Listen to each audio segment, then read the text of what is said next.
ಇವತ್ತು ಕನ್ನಡ ವ್ಯಾಕರಣದಲ್ಲಿ ಬರುವ ನಾಮಪದಗಳ ಬಗ್ಗೆ ತಿಳಿಯೋಣ. ಅದಕ್ಕಿಂತ ಮುಂಚಿತವಾಗಿ HBD ಯೂಟ್ಯೂಬ್ ಚಾನಲನ್ನು ಸಬ್ಸ್ಕ್ರೈಬ್ ಆಗೋದನ್ನ ಮರೆಯದಿರಿ. ನಾಮಪದಗಳು. ನಾಮ ಎಂದರೆ ಹೆಸರು. ನಾಮಪದ ಎಂದರೆ ಹೆಸರನ್ನು ಹೇಳುವ ಪದ. ನಾಮಪದದ ಮೂಲ ರೂಪವನ್ನೇ ನಾಮ ಪ್ರಕೃತಿ ಎಂದು ಕರೆಯುವರು.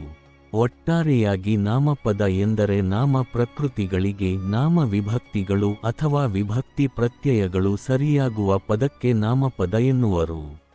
ಉದಾಹರಣೆಗೆ, ನಾಮ ಪ್ರಕೃತಿ ಸಂಕಲನ ವಿಭಕ್ತಿ ಪ್ರತ್ಯಯ ಸಮನಾಮಪದ. ರಾಮ ಸಂಕಲನವು ಸಮರಾಮನು. ರಾಮ ಸಂಕಲನ ಸಮರಾಮನ. ರಾಮ ಸಂಕಲನ ಇಂದ ಸಮರಾಮನಿಂದ.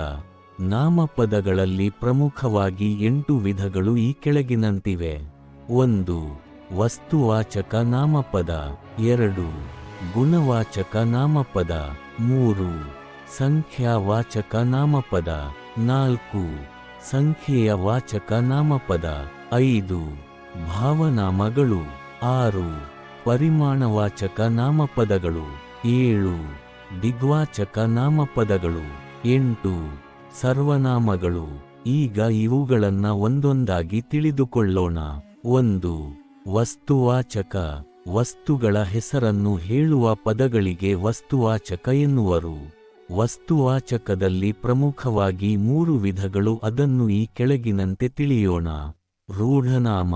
ರೂಢಿಯಿಂದ ಬಂದ ಪದಗಳಿಗೆ ಅಥವಾ ನಾಮಪದಗಳಿಗೆ ರೂಢನಾಮ ಎನ್ನುವರು.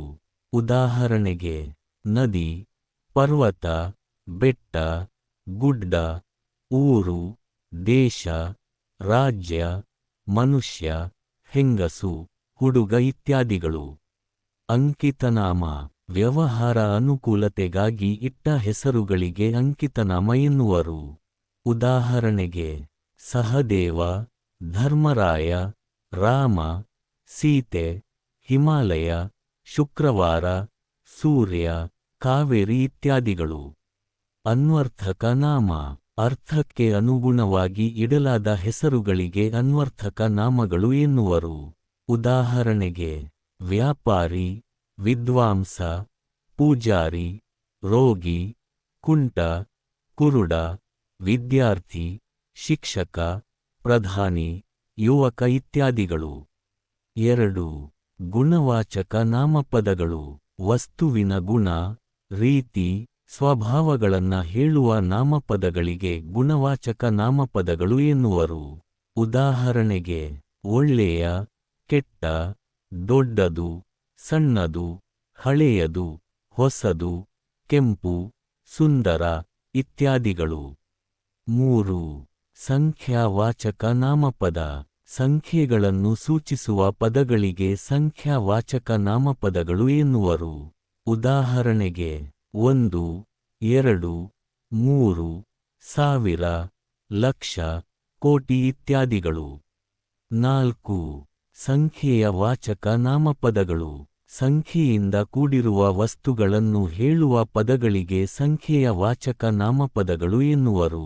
ಉದಾಹರಣೆಗೆ, ಒಂದನೇಯ, ಮೂವರು, ಪಂಚೇಂದ್ರಿಯಗಳು, ಷಟ್ಪದಿ ಇತ್ಯಾದಿಗಳು. ಇನ್ನುಳಿದ ನಾಮಪದಗಳನ್ನ ಮುಂದಿನ ಭಾಗದಲ್ಲಿ ತಿಳಿಯೋಣ. ಕನ್ನಡ ವ್ಯಾಕರಣ ಮತ್ತು ಇತಿಹಾಸದ ವಿಷಯದ ಬಗ್ಗೆ ತಿಳಿಯಲು HBD ಯೂಟ್ಯೂಬ್ ಚಾನಲನ್ನು ಸಬ್ಸ್ಕ್ರೈಬ್ ಆಗಿ. ಧನ್ಯವಾದಗಳು.